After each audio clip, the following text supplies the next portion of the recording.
víctimas del totalitarismo. Este panel va a estar dividido en dos partes.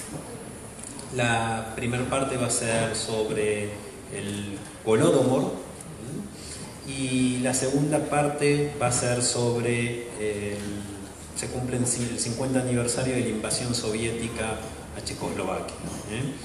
Para la primera parte del panel sobre el Holodomor, ustedes saben que el Holodomor es más conocido como lo que se denomina el genocidio ucraniano, o el holocausto ucraniano. Vamos a tener la palabra de Margarita Aristova, que es la encargada de negocios de Ucrania en la República Argentina. Estimados señores y señoras, para nosotros es un gran honor de que en el marco de esta conferencia dedicada al Día Internacional en Recuerdo de las Víctimas de Totalitarismo está incluida el tema, un panel dedicado al Holodomor, una de las mayores tragedias de la nación ucraniana y de la humanidad del siglo XX.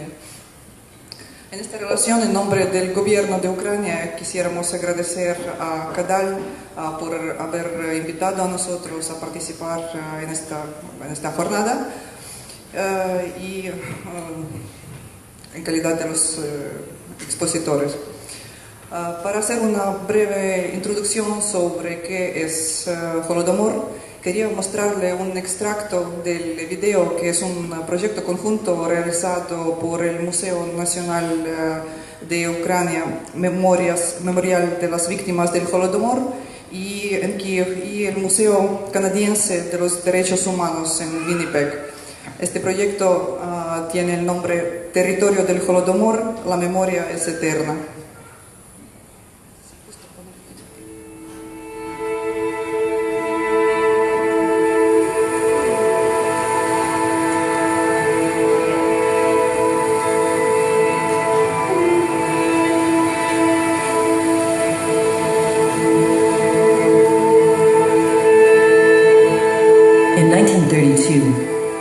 A small but steady stream of articles began appearing in the Canadian press and elsewhere about a famine in Ukraine, then part of the Union of Soviet Socialist Republics.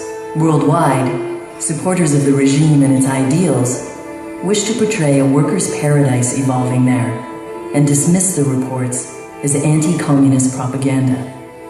A few journalists, travelers, and diplomats claimed that the famine was actually caused by the Soviet government itself for political reasons. Soon after, in 1933, the Great Hunger reached its terrible climax.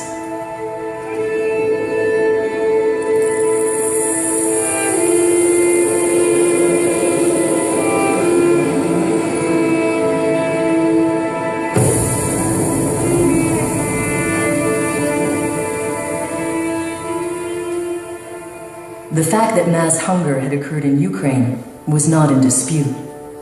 What was at issue was the scope of the tragedy and its cause. Millions died of starvation, caused not by drought or massive crop failure, but as a deliberate policy of the Soviet government. A program of destruction targeting the people of Ukraine and the Ukrainian nation under the direct orders of Joseph Stalin, leader of the Soviet Communist Party. The contradictory accounts of the disaster quickly faded from world news to be replaced by other stories. Half a century passed in virtual silence. Beginning in the 1980s, worldwide Ukrainian immigrants and their children started to revive the truth. They would piece together a story of genocide, engineered for political purposes, of mass violations of the most fundamental of human rights, and of the unexpected role of journalistic responsibility. A law passed by the Ukrainian government in 2006 recognized this famine as a genocide deliberately perpetrated by Soviet Russia. In 2008, the Canadian government followed with its own recognition of the genocide. It has come to be known as the Holodomor. Bueno, como ustedes vieron, el Holodomor en ucraniano significa muerte por hambre, mediante hambre, de los años 1932-1933.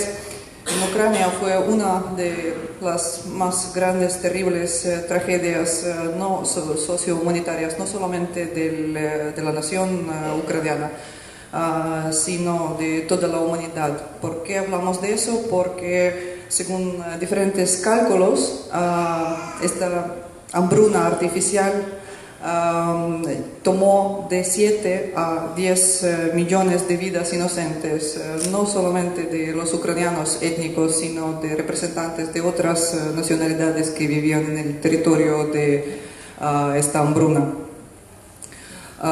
Sin embargo, el número exacto de víctimas hasta ahora no se sabe, bueno, no está determinado por los historiadores y demógrafos, ni tampoco sus tremendas consecuencias para las generaciones posteriores. En 1932, el régimen bolchevique decidió vencer por medio del hambre a los granjeros ucranianos y así quebrar el renacimiento nacional ucraniano que había comenzado en los años 20 del siglo pasado, así llamada Revolución Nacional Ucraniana de los años 1917-1921, cuando Ucrania trataba de establecer su propio Estado independiente de los rusos, pero lamentablemente fracasó porque aquel entonces Ucrania no tenía el apoyo internacional suficiente. Como también se sabe, el Holodomor fue presidido por un proceso llamado colectivización. Es una política que introducía forzosamente el sistema económico colectivo, pero hay que subrayar que los ucranianos en sí, en su alma, no están acostumbrados a lo colectivo, son más bien del estilo sistema económico privado respecto a la propiedad. Los campesinos entonces ucranianos no percibían este sistema que les intentaban imponer. En consecuencia, la introducción de la colectivización fue acompañada por la presión sobre los campesinos, hasta tal punto para que hacerlos ingresar en así llamados kolkhoz, granjas colectivas. Esta presión se realizaba por terror, por arrestos, por deportación de los desconformes, que fueron nombrados por la propaganda bolchevique kulaks o nacionalistas burgueses. De hecho, el régimen de facto declaró una guerra contra los campesinos ucranianos, contra estas personas, y empezó a exterminarlas.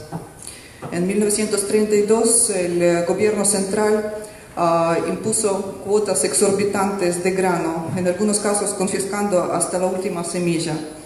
El territorio de Ucrania soviética y la predominantemente poblada por los ucranianos parte de la región Kubán del Cáucaso Norte fueron aislados por unidades armadas para que la gente no pudiera huir de este territorio, no podía buscar comida en otras regiones del país. Se conoce un telegrama.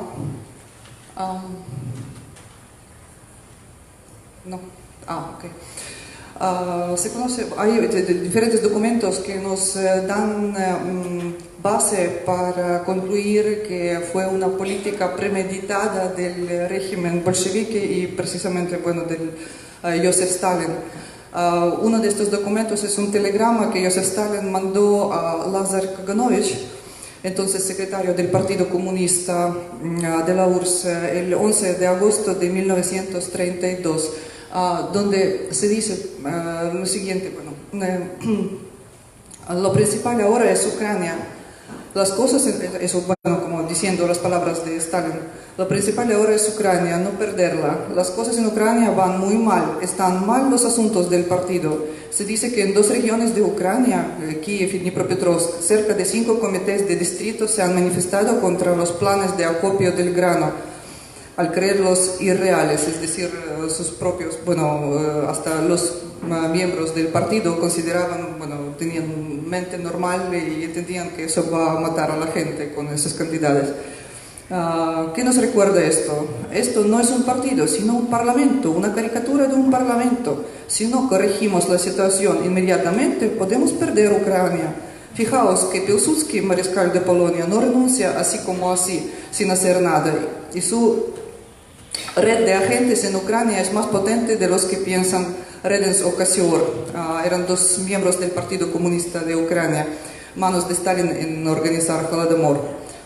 Además, tened en cuenta que el Partido Comunista de Ucrania, 500.000 miembros, no son pocos. Sí, no son pocos los elementos podridos como los seguidores conscientes o inconscientes de Petliura. Petliura era el jefe de la República Popular Ucraniana hasta el 1921. Y en última instancia, los agentes directos de Pilsudski. Tan pronto como las cosas empeoran, estos elementos inmediatamente abrirán un frente desde dentro. Y a eso tenía miedo Stalin. Para comprender la magnitud de Holodomor, de esta catástrofe humanitaria y del sufrimiento humano que se desarrolló después de sus correspondientes órdenes de Stalin, apenas les voy a decir que en el auge de la tragedia, en junio de 1933, cada día en el territorio de Ucrania morían de hambre 28.000 personas cada día. Cada hora 1.168. Cada minuto 20 personas. Entre hombres, mujeres, niños y bebés recién nacidos. Como resultado de esa política, la nación ucraniana perdió sus bases. Fueron destruidas su cultura espiritual y la identidad nacional única quedaron todas socavadas. La tragedia del Holodomor de los años 1932-33 en Ucrania durante varias décadas, no tanto como dijo Diana Wong, fue durante muchos años también silenciada, hasta por los que sobrevivieron a Holodomor, sino también hasta desmentida por la cúpula gobernantes de la URSS. Las causas, las características y la magnitud de la misma fueron ocultadas no solo de la comunidad internacional, sino también de varias generaciones de nuestros compatriotas. Y solamente a partir cuando Ucrania consiguió su independencia, restableció su independencia en 1991, la verdad histórica empezó a salir de vuelta al pueblo ucraniano y se está convirtiendo en su dolor, en su requiem y al mismo tiempo en el símbolo de la firmeza o inquebrantabilidad de la nación ucraniana. Sobre como mi, ejemplo personal de nuestra familia, para que entiendan cuál desconfianza al Estado mantuvieron los que sobrevivieron al Holodomor. Mi abuela, yo siempre pensaba que era una hija única en su familia y solamente después de obtener Ucrania su independencia, fuimos al cementerio donde estaban sus padres descansando de mi abuela y había un pequeño como una tumba y yo casi desaparecida de faz de tierra. Y entonces ella fue nacida en 1936 y apenas eso fue como en 2000, en el año 2000 me mencionó por primera vez. Yo nunca sabía que ella tenía hermanos y hermanas. Antes de su nacimiento, y precisamente en 33 murieron de hambre. Cabe destacar que la República Argentina en el año 2007 fue uno de los países que a nivel parlamentario, tanto en la Cámara de Diputados como en el Senado, aprobó declaraciones y resoluciones que homenajean a las víctimas de Holodomor.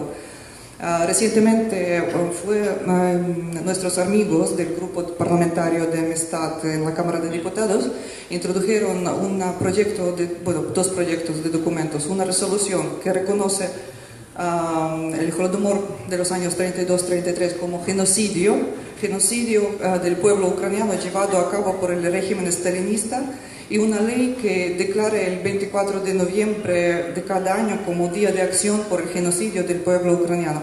De hecho, porque todas las resoluciones que reconocían del genocidio, como lo hicieron en otros países, eso fue, digamos, a nivel municipal, como en Misiones, en Formosa, en algunas otras provincias, hasta el gobierno de la ciudad de Buenos Aires.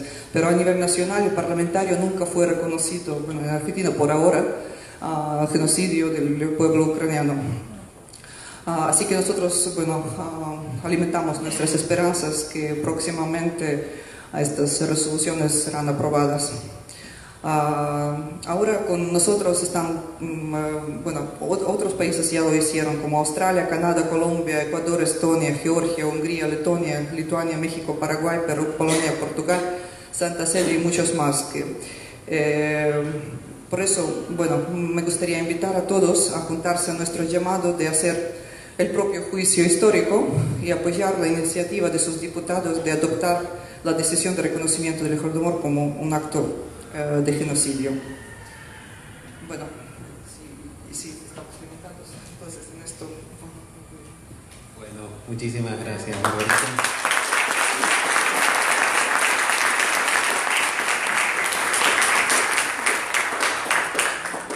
Gustavo Starček es historiador y escritor, especializado en cuestiones de genocidio y crímenes contra la humanidad. Es autor de un libro específicamente sobre el Holodomor, Holodomor, muerte en Ucrania, y otro libro sobre Crónicas del Este, que seguramente toca el mismo tema. Gustavo.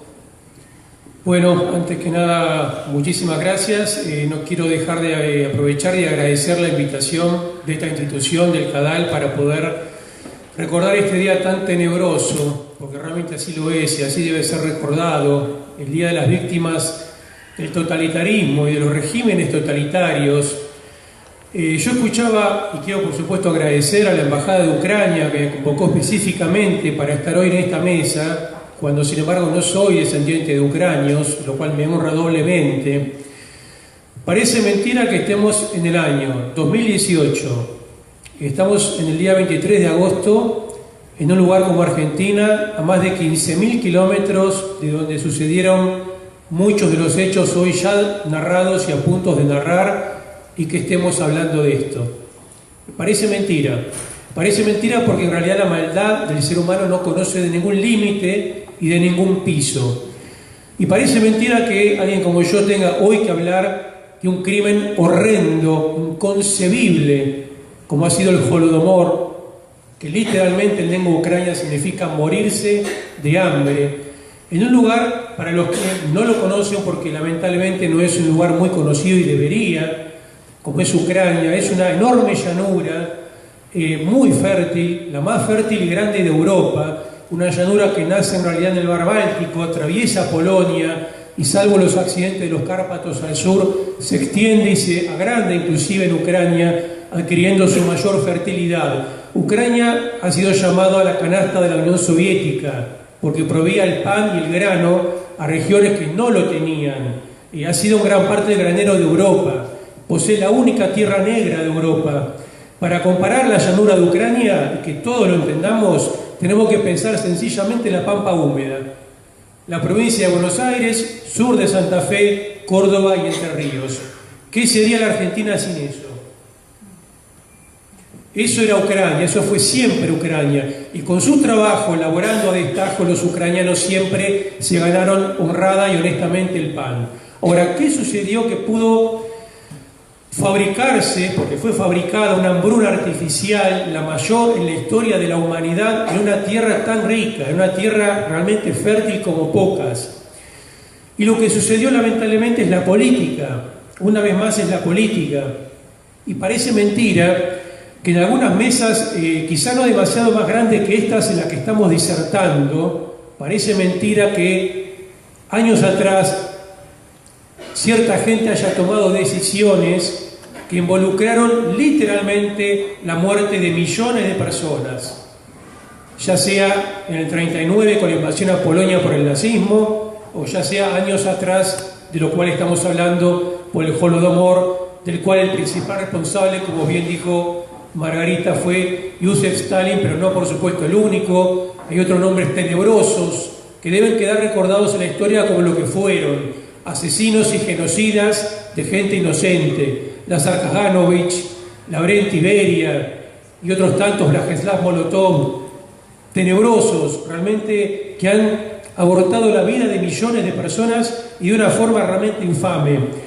Los hechos, porque el tiempo no nos da para extender quizá demasiado en detalles, los hechos concretos, que algo dijo ya Margarita, era que Ucrania, forzada a integrar la Unión Soviética, no tenía el menor interés en colectivizar sus ricas tierras para entregarle los elementos al Estado. Piensen un poco ustedes qué harían. Si son granjeros de una tierra rica, generosa, ¿le entregarían amablemente al Estado todos sus medios de producción, sus cosechas, sus caballos, sus carros, sus bueyes, su arado, sus pertenencias, sus reservas, inclusive de grano, para que el Estado, a su criterio, de la forma, como y cuando quiera, les distribuya una parte de su ganancia? Es realmente inconcebible. Lo que sucedía es que la Unión Soviética necesitaba urgentemente granos para donde no los tenía, es decir, para las ciudades, para el norte de Rusia, Siberia y para el ejército. Y Ucrania sí los tenía. Por eso Ucrania no se podía perder. Stalin, que veía cómo avanzaba en forma muy lenta el periodo de colectivización forzada de las tierras ucranianas, ideó una forma para poder acelerar este proceso perverso. ¿Cuál fue? Fue muy sencilla. Las granjas que no eran colectivizadas, comenzó a aumentarles en forma monstruosa los impuestos para tener que pagar, mientras las granjas que ya estaban colectivizadas no se los aumentó. Por lo tanto, forzosamente, millones de campesinos, ante la imposibilidad de poder pagar estas cuotas totalmente imposibles, decidieron por fin colectivizarse a la fuerza y entrar en ese sistema del cual no estaban para nada de acuerdo. Lo que pasó después fue muy sencillo. Ya en el año 1932, con más del 99% de las granjas colectivizadas, Stalin, que era ni más ni menos que la ley y el orden en ese país inexistente, artificial, en esa cárcel de naciones que fue la Unión Soviética, era juez, era parte, era legislador, hacía y deshacía a su manera. Lo que hizo fue muy simple: aumentó la cuota de todas las granjas. Por lo tanto, los campesinos ucranianos no podían pagar los requisitos que el gobierno les exigía. Lo que siguió después, y además apoyado, digo legalmente entre comillas, porque en un Estado fantasma y totalitario la legalidad no existe, que es una de las cosas que hay que comprender. Pero con una fatídica ley redactada el 7 de agosto de 1932, una ley que tenía esos nombres tragicómicos que los marxistas le ponían a sus leyes, que decía textualmente: una ley contra el robo y la dilapidación de la propiedad social y comunal, y seguía, más conocida, tristemente conocida como la ley de las 5 espigas. Esta ley castigaba hasta con 10 años de prisión a cualquier persona que tomase del suelo un grano, una espiga, un pasto para poder alimentarse aún teniendo hambre, porque el Estado consideraba que era propiedad del Estado y no de la gente. Cuando la gente no pudo pagar, el ejército fue casa por casa, aldea por aldea, pueblo por pueblo, requisando absolutamente todo. A los campesinos ucranianos se les robó las cosechas, los granos, los elementos de trabajo y las reservas para el invierno que venía. Y también, por si fuera poco, en muchos casos, por pura perversión obviamente, las mesas ya servidas fueron volcadas y utilizadas para que la gente no pudiera comer nada. Lo que sucedió, por supuesto, fue una hambruna absoluta y generalizada en un país entero, en el cual se comió todo lo que se pudo comer. La gente comía insectos, pastos, tierra, hervía la ropa, hervía los cordones de zapatos, hervía la corteza de los árboles, pero en un momento, llegado el invierno siguiente, en 1933, ya no había nada, absolutamente nada para comer.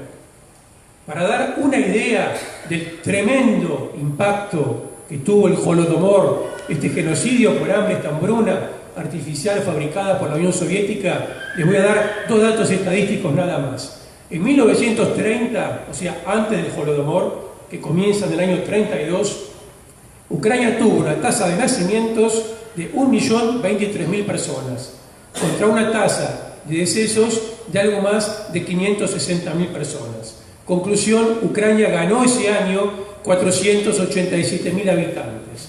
O sea que Ucrania ganaba 500.000 de personas por año e incrementaba su población.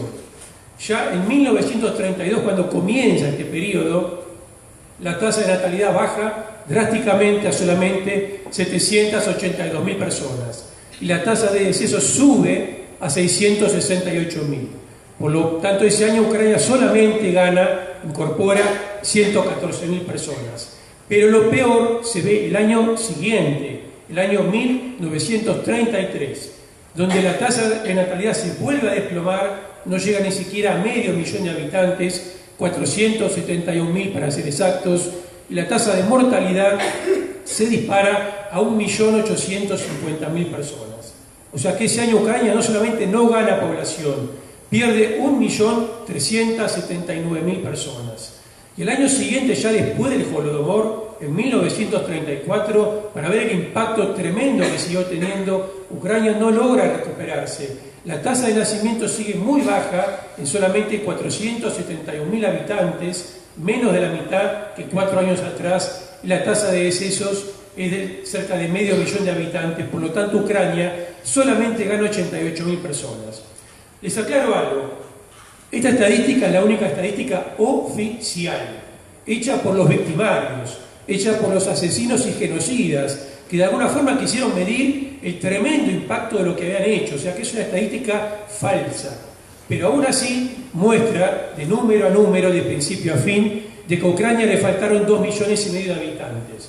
Ahora bien, las estadísticas reales tienen que ser multiplicadas por 3 o por 4. Es decir, a Ucrania le asesinaron, le robaron entre 7 y 10 millones de personas. Estas fueron las conclusiones del Holodomor. Este fue el crimen por hambre que doblegó a una nación, la dejó sin fuerzas para levantarse, sin fuerzas para sembrar, sin fuerzas para cosechar. Dejó escuelas vacías, dejó campos sin nadie que siembre, y como corolario Stalin trajo campesinos rusos, mucho más dóciles por supuesto, para poblar parte del sur y el este de Ucrania. Problema que Ucrania tiene hoy, cuando escuchan las noticias, de gente rusificada que cree que esa tierra es suya, cuando hace menos de 8 décadas que están, y cuando los ucranianos hace 2000 años que las habitan. Para cerrar y no extenderme demasiado y quitar tiempo porque el tema es muy largo, quiero resumir lo siguiente. La puerta, escuché atentamente los testimonios anteriores de la Shoah, obviamente muy conmovedores, como tienen que ser. La puerta al infierno no la abrió Adolf Hitler en 1939. La puerta al infierno tampoco la abrió Stalin en 1932. Recordemos algo, por favor, que es muy importante. La puerta al infierno de los genocidios y las grandes masacres del siglo XX la abrieron un maldito 24 de abril de 1915, cuando los oficiales turcos, sin derecho alguno, detuvieron a cientos y cientos de intelectuales armenios, dando comienzo al primer gran genocidio del siglo XX, que dejó como corolario más de 1,5 millones de armenios muertos, masacrados, y una tierra absolutamente reducida a su mínima expresión. ¿Qué nos enseña la historia? Que la historia vuelve, cuando no hay justicia, y vuelve peor. En mi faceta, hoy hablé como historiador, en mi faceta de escritor les quiero decir algo simplemente, porque comprometerse es un acto de humanidad. No hace falta ser víctima de algo para comprometerse. Yo he escrito un libro sobre el genocidio armenio, he escrito otro sobre el Holodomor y he escrito otro libro sobre la Shoah, el holocausto judío. ¿Y saben qué? Yo soy nieto de polacos. No soy ni armenio, no soy ni ucraniano, ni soy judío. Muchísimas gracias.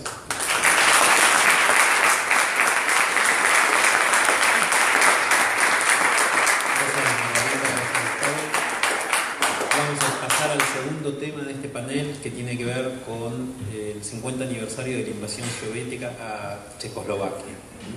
Esto ocurrió hace 50 años exactamente, porque fue entre el 20 y el 21 de agosto de 1968, donde soldados y tanques del Pacto de Varsovia, procedentes de la Unión de Repúblicas Socialistas Soviéticas, Bulgaria, Polonia, Alemania Oriental y Hungría, invadieron Checoslovaquia para poner fin a la llamada Primavera de Praga, que fue un periodo de reformas económicas y políticas que había comenzado en enero de ese año bajo el impulso del entonces líder del Partido Comunista Checoslovaco, Alexander Dubček, defensor de lo que se definió como el socialismo con rostro humano. Esta denominada Operación Danubio, como se la conoce comúnmente, fue el primer episodio de la doctrina Brezhnev, con la que el entonces líder soviético sujetó con mano de hierro a todos los países de la órbita socialista para que se mantuvieran dentro de la visión ortodoxa del comunismo. Cabe destacar que ninguno de estos países, digamos, de la Unión Socialista de Repúblicas Soviéticas, ni Checoslovaquia existe hoy, ¿no? O sea, tanto el Pacto de Varsovia como la Unión de Repúblicas Socialistas Soviéticas ha sido desmembrada a principios de los años 90, y Checoslovaquia volvió a ser dividida en dos países, la República Checa y Eslovaquia. Así que, pero para que nos cuenten un poquito más de qué se trató esta invasión soviética a Checoslovaquia, lo tenemos primero a Ricardo López Gottlieb, que es escritor e historiador, es profesor universitario, es doctor en historia y es funcionario público hoy, pero viene en su calidad de escritor y de historiador, obviamente. Ricardo. Bueno, muchas gracias, Bernabé, muchas gracias a Cadal por esta oportunidad de comentar y recordar lo que pasó hace 50 años en Checoslovaquia. Este es un año de muchos aniversarios para lo que fue Checoslovaquia, porque en 1918 fue la fundación de esta república.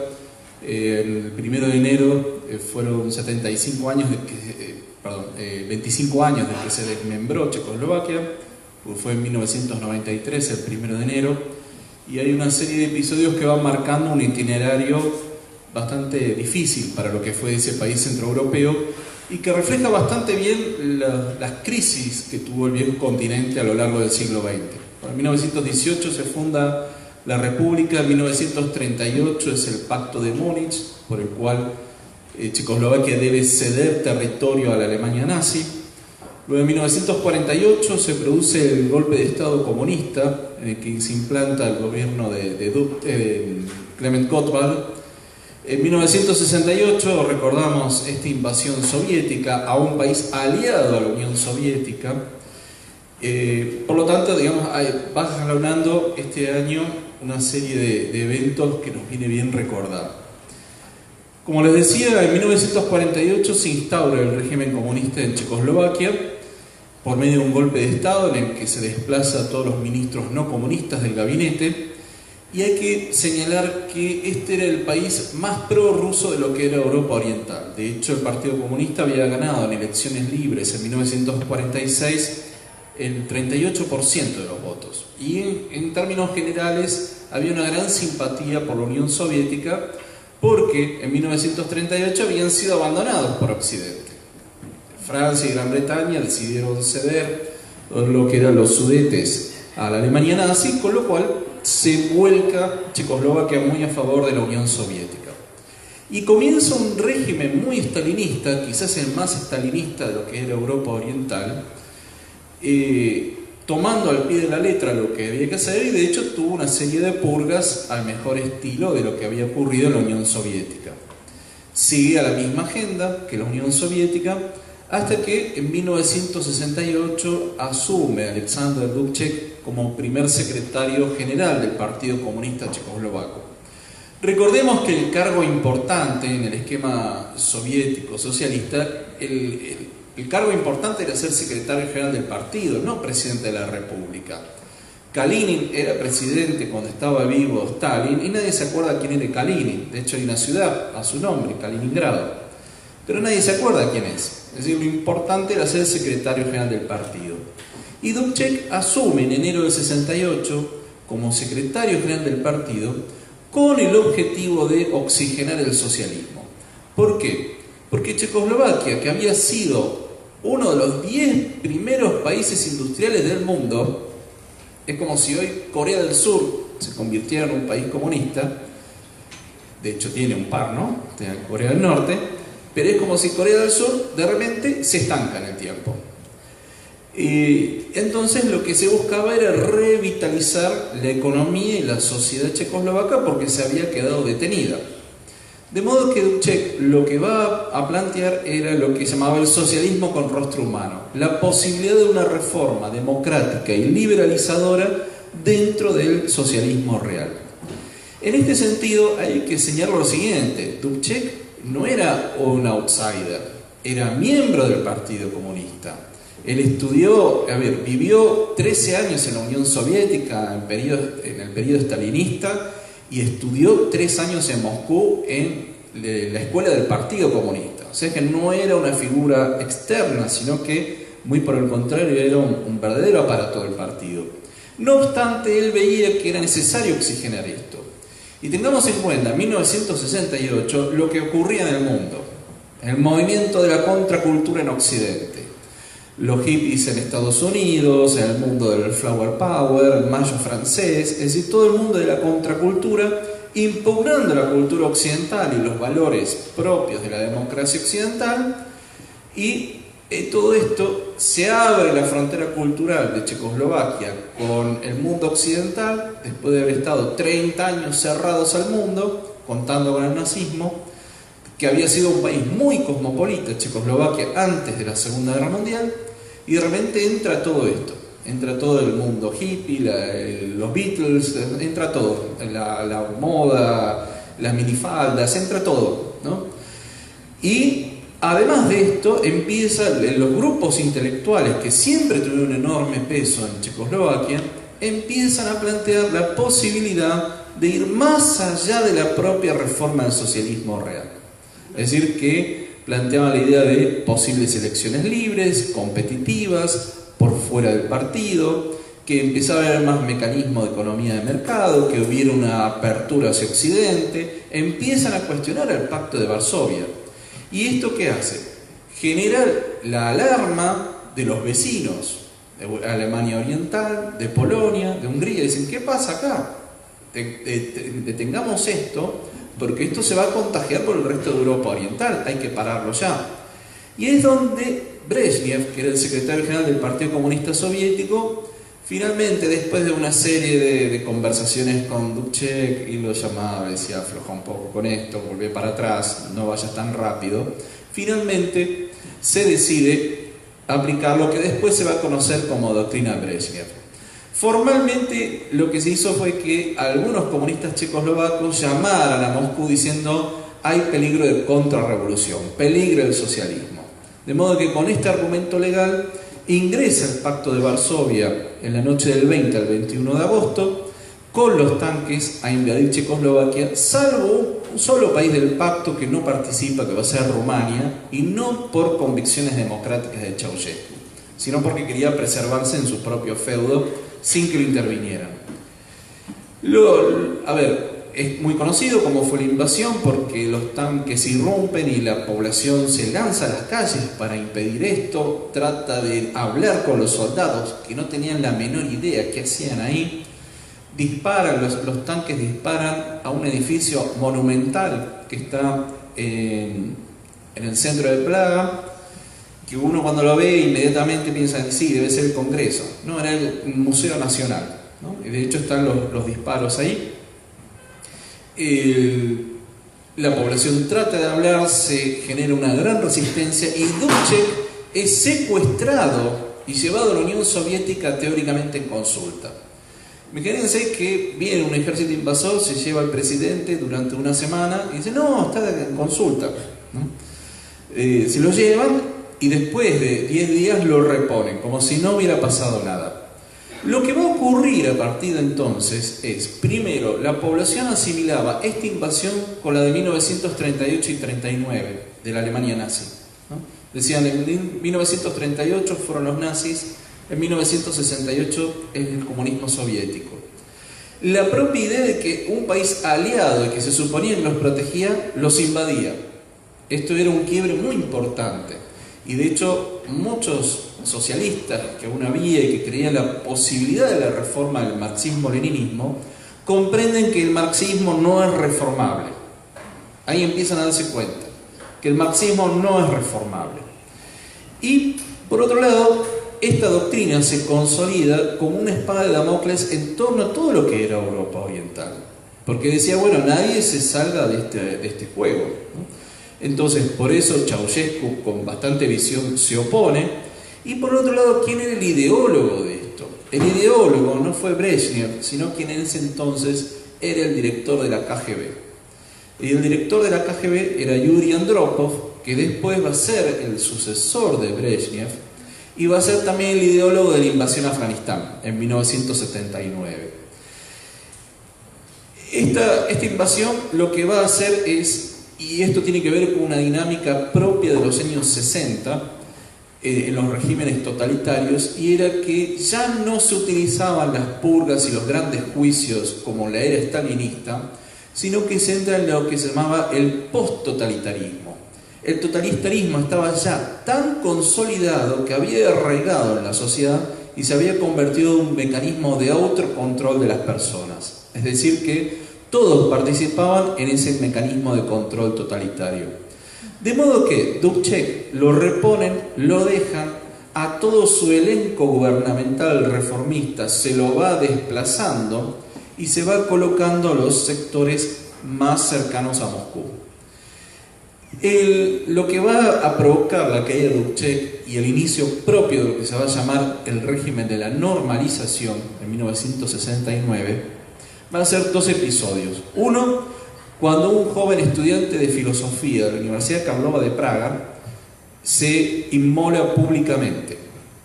Se prende fuego en enero de 1969 para despertar la conciencia dormida de los checoslovacos. Jan Palach, que de hecho hay un lugar que lo conmemora en Václav Keramsky, que es donde él se inmoló.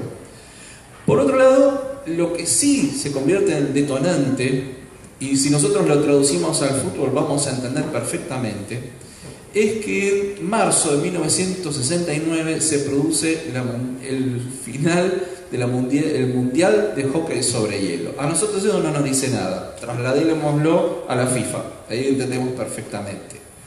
Final, Unión Soviética-Checoslovaquia, gana Checoslovaquia, la gente sale a festejar. Y en esos festejos se produce que un grupo ataca la sede de la aerolínea Aeroflot, que era la aerolínea soviética, irrumpen ahí, destruyen la sede, y entonces esto genera una gran conmoción y se le dice a Dubček: mira, no podés controlar tu propio país, por favor renuncia. Es decir, que todo indica que eso fue un golpe de estado interno dentro del Partido Comunista que generó esa situación, y entonces lo desplazan a Dubček. Dubček renuncia. Ahora uno pensaría, teniendo en cuenta la historia soviética, que quizás lo hubieran juzgado, lo hubieran encarcelado. No, lo empiezan a degradar lentamente dentro de la estructura burocrática y pasa a ser embajador en Turquía. Bueno, hasta ahí pareciera ser un castigo menor. Pero a partir de ahí empieza a bajar en toda la escala burocrática, hasta que en 1989 lo encontramos como guardaparques, ¿no? Es decir, que el castigo, y esto es muy interesante, el castigo es la degradación de la persona, ¿no? Y lo interesante es que en el socialismo real el mecanismo de castigo eran los trabajos manuales. Es decir, que siendo el paraíso de los trabajadores, el castigo era ser un trabajador manual, ¿no? Lo cual implica toda una gran paradoja. Lo va a reemplazar Gustav Husak, que va a ser el secretario del partido y luego presidente de Checoslovaquia hasta 1989. Pero la vida es un boomerang, y lo que va a ocurrir es que en 1989, en noviembre, cuando se geste la revolución de Terciopelo, Dubček va a reaparecer en público. ¿Y en qué circunstancia? Acompañando a Václav Havel. Cuando comienza la revolución de Terciopelo, Dubček es recuperado de su trabajo de guardaparques, vuelve a la escena pública, y si bien habían pasado 21 años de lo que había sido su intento de socialismo con rostro humano, era bien recordado porque él de alguna forma intentó democratizar el régimen y se adelantó en muchos años a lo que después fue la perestroika, que en gran medida se inspiró en lo que hizo Dubček. De modo que esto que nos parece a veces ya lejano en el tiempo, mostró algo muy importante, que era la imposibilidad de reforma propia del marxismo-leninismo, a tal punto que muchos partidos comunistas del mundo rompen con la Unión Soviética cuando se produce la reforma, se produce la invasión de 1968. Entonces eso despertó las conciencias, porque parecía que solo Occidente era el que estaba en guerras, Vietnam, por ejemplo, y ahí despertó la conciencia de muchas personas de que el socialismo real ya había perdido toda su legitimidad y toda su posibilidad de transformación interna. Muchas gracias.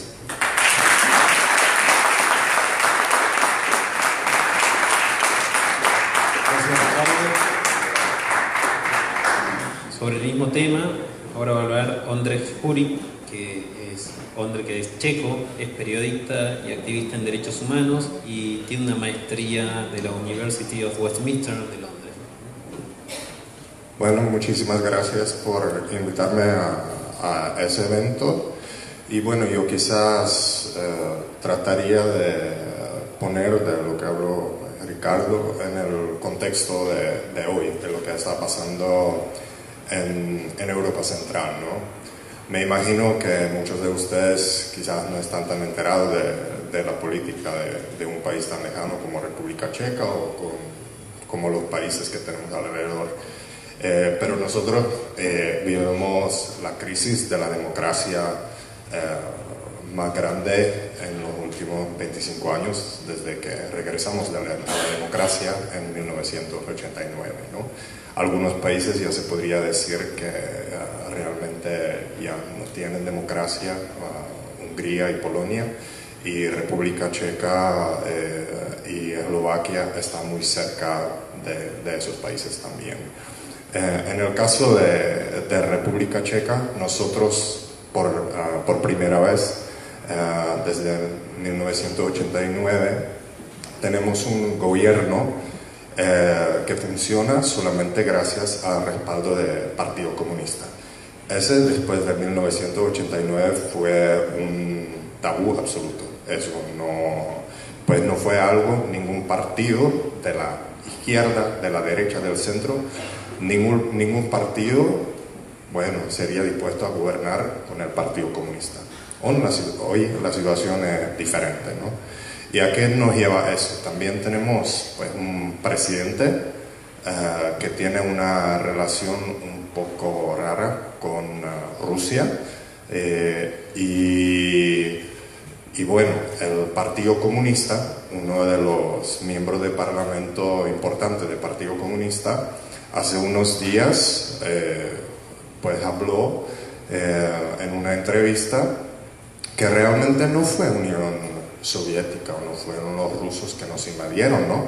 Que fue Ucrania, porque Leonid Brezhnev no fue, nació en Dnipropetrovsk, lo que hoy es Ucrania. Es una cosa imposible que alguien diría eso solo hace 2, 3, 4 años, ¿no? Y también sería impensable que solamente hace 5 años un presidente no se pronunciaría sobre esa fecha importante, ¿no? 21 de agosto, la invasión de Unión Soviética. Siempre se daba un discurso y eso, obviamente hoy estamos celebrando 50 años y el presidente decidió no pronunciarse sobre eso. Y por ejemplo, nuestros hermanos en Eslovaquia, el presidente sí se pronunció bastante fuerte en el sentido que eso no se podía repetir, pero después los periodistas descubrieron que está de vacaciones porque eso fue más importante para él y prefirió no estar en esa fecha en su país. Entonces las cosas han cambiado en Europa Central bastante.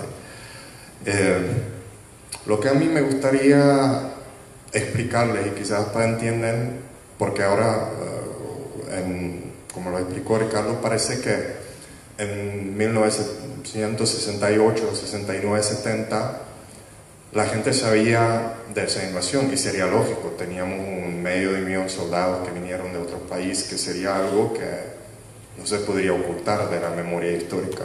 Bueno, yo nací en los años 70 y yo no sabía nada de eso hasta 1989. Es decir, ese régimen le metió tanto miedo a las personas que pues en mi familia pues no se habló de eso nunca, ¿no? Seguramente habían familias de los disidentes que eso contaron a sus niños, pero en general en la escuela, entre mis amigos, no se sabía absolutamente nada de la invasión. Eso pues no existía, un poco parecido como Holodomor de Ucrania, ¿no? Que esos regímenes pues logran crear una narrativa que es completamente diferente. Y esa narrativa que crearon en los años 70 fue completamente opuesta a lo que pasó. Es decir, mucho esfuerzo vino a promocionar Unión Soviética. Es decir, nosotros, todos los aniversarios en los años 70 hasta 1989, celebramos con la bandera checa y de Unión Soviética. Pero bueno, República Checa no fue parte de Unión Soviética, no fue como Ucrania, que formó parte de Unión Soviética, donde tenía alguna lógica. Pero pues nosotros crecimos y nunca realmente pensamos sobre eso, pero fue como un delito en aniversario, por ejemplo, de pues, fundación de Checoslovaquia, no poner bandera soviética. Es decir, pero pues así fue, y había gente en cada calle que controlaba que la gente, la verdad, ponía en su ventana 2 banderitas, la de Unión Soviética y la de Checoslovaquia. Y bueno, a mí me parece también raro que nosotros tuvimos en nuestro territorio entre 500,000, 1 millón de soldados, ¿no? Y uno pensaría que si ahora supuestamente somos los mejores amigos con la Unión Soviética, que hay algún intercambio.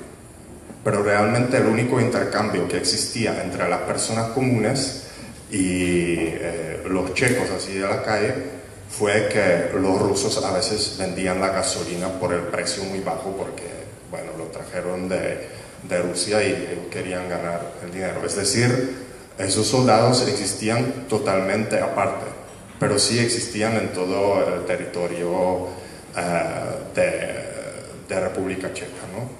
Supuestamente y cuando uno preguntaba a los profesores, porque aquí tenemos los soldados rusos, bueno, obviamente fue la razón porque nos iban a proteger del ataque imperialista que venía en cualquier momento, ¿no? Y bueno, pero también para alguna gente, y quizás porque también se puede explicar porque no todos se oponían después de un tiempo a la invasión, porque había bastante oposición 69-70, pero de los años 70 no fue mucho, porque muchos jóvenes, como pasaría en cualquier cambio de régimen un poco, muchos jóvenes tenían oportunidad, porque en 68 prácticamente toda la sociedad y los profesionales de alguna manera se involucraron con las protestas, con el cambio. Y lo que tenía que hacer el régimen en los años 70 es que echar los jefes de redacción, los periodistas, los jefes de la fábrica, los pequeños jefes, y eso abrió una enorme oportunidad para la nueva generación de los que se acabaron de graduar. Y pues esa gente pues sabía que están ahí porque tenían, en muchos casos tampoco fueron tan capacitados para tener esos puestos. Y de alguna manera muchas de esas personas pues estuvieron en esos puestos hasta 1989 y bueno, tenían entonces un incentivo no hablar de eso. Y bueno, también en ese ejercicio de propaganda y crear esa amistad que teníamos que tener con la Unión Soviética, se ha hecho una cosa de parte de la Unión Soviética interesante.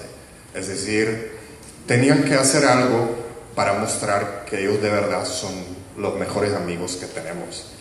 Y eso resultó que el primer cosmonauta que no fuera americano ni soviético fue un checo que en el año 1978, por esa gran amistad, fue el primero que fue al espacio con los rusos, ¿no? Entonces todo eso parece como historia, pero como ya le estaba recordando antes, lo que está pasando hoy en la República Checa, en Eslovaquia, ya que pasó parcialmente en Polonia, en Hungría, nosotros, pues, y yo, bueno, estuve más activo en 1989 durante, pues, las protestas estudiantiles. Nunca pensamos que íbamos a regresar a lo que pasó en los años 80 y tener lo mismo. Hoy en día yo no estoy tan seguro. Tenemos un oligarca que es el primer ministro, tenemos el presidente que está muy cercano con Rusia, y cada vez las cosas están cambiando, pues cada vez se están cerrando los espacios para los medios, para la sociedad civil. Y bueno, también una señal que uno puede leer, que no me imagino que, por ejemplo, hace 10 años en ese panel no estaría sentado alguien de la embajada checa, ¿no? Pero las cosas están cambiando y bueno, creo que es interesante, pues, escuchar la lección histórica, pero también creo que sería interesante para ustedes seguir lo que está pasando en República Checa y en Europa Central y cómo están cambiando las cosas. Gracias.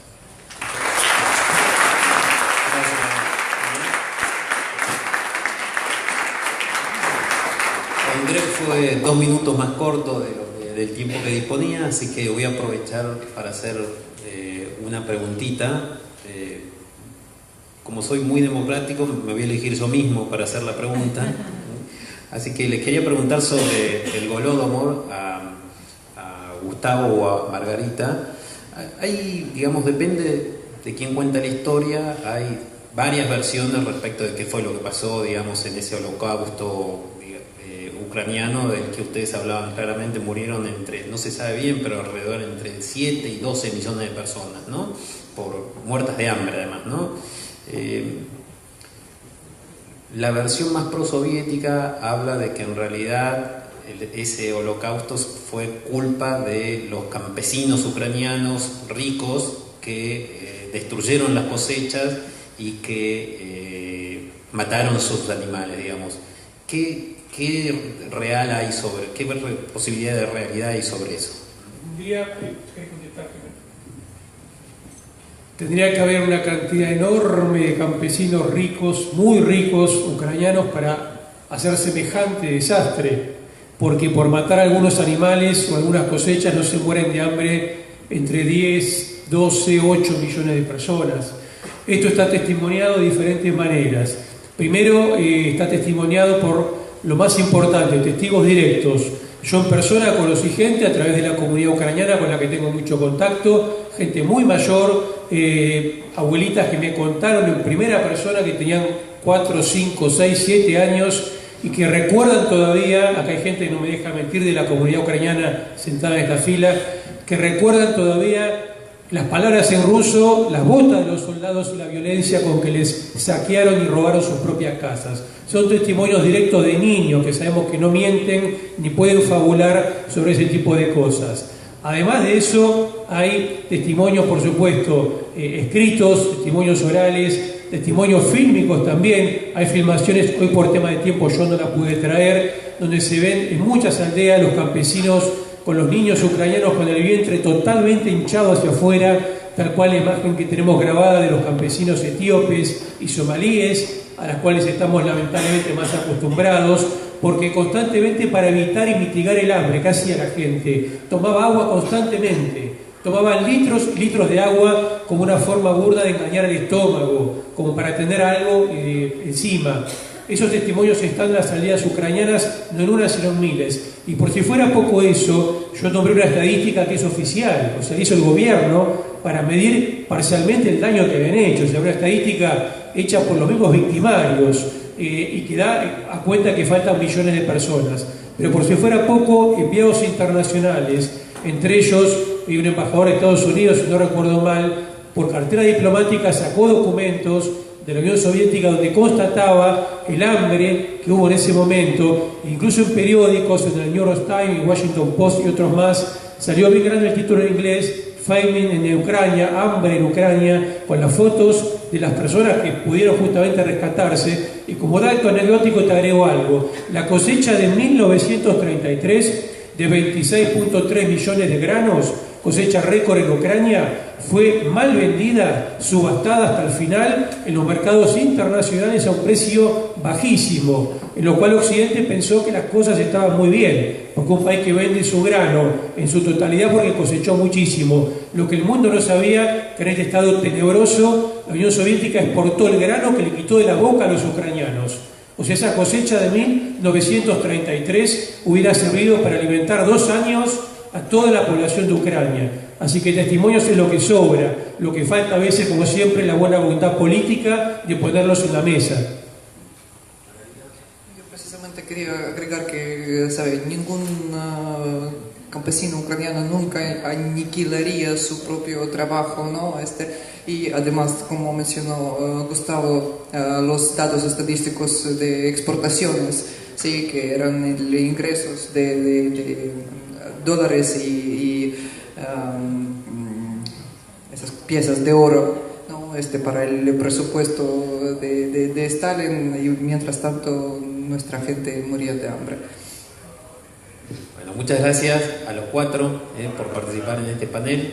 Les pido que no se vayan porque inmediatamente nos vamos nosotros de acá y llega Gabriel Salvia, llega Denis Fernández y viene Marcos Novaro al último panel, el desafío democrático frente a las autocracias del siglo XXI en América Latina. Muchas gracias.